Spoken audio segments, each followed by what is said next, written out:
જાયા કિશોરી એકા પ્રેરણાદાયક વ્યાખ્યાતા અને આધ્યાત્મિક પ્રેરક છે, જેમણે પોતાના પ્રવાકનો અને ભગવદ ગીતા પર આધારિત કથાઓ દ્વારા લખો લોકોના દિલ જીતી લીધા છે। ગુજરાતી ભાષામાં જાયાની વાર્તા શાંતિ, સમર્પણ અને ભક્તિના સંદેશા સાથે લોકો સુધી પહોંચે છે। જાયાની વાર્તા જાયાનું સચમ નામ જાયશ્રી છે। તે રાજસ્થાનના એક સાંસ્કૃતિક પરિવારમાં જન્મી હતી। બાળપણથી જ તેમને ભજનો અને કથાઓમાં રસ હતો। તેમનો પરિવાર ભગવાન શ્રીકૃષ્ણનો ભક્ત હતો અને તેના પિતામાતાએ તેમને શાસ્ત્રીય સંગીત અને ભજનોનું શિક્ષણ અપાવ્યું। શિક્ષણ અને પ્રેરણા જાયા કિશોરી માત્ર 7 વર્ષની ઉંમરે ભગવાન શ્રીકૃષ્ણના ભજનો ગાવાની શરૂઆત કરી હતી। બાળપણથી જ તેમને ભારતીય સંસ્કૃતિ અને ધાર્મિક પ્રવચનોનો સંપર્ક થયો। તેઓ ભગવત કથા અને નાની નાની વાર્તાઓ દ્વારા જીવનના ગહન સિદ્ધાંતો સરળ ભાષામાં સમજાવવાનું કાર્ય શરૂ કર્યું। સફળતા તેમના પ્રવાકનો માત્ર આધ્યાત્મિક નહીં પણ આધુનિક જીવનમાં સફળતા મેળવવા માટે પ્રેરણાદાયક હોયા છે।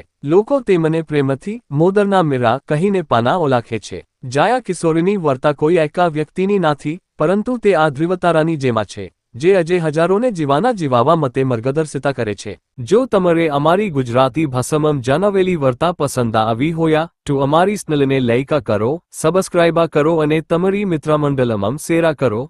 તમારા પ્રોત્સાહન અને પ્રેમથી અમે નવી અને રસપ્રદ વાર્તાઓ લાવતા રહીશું।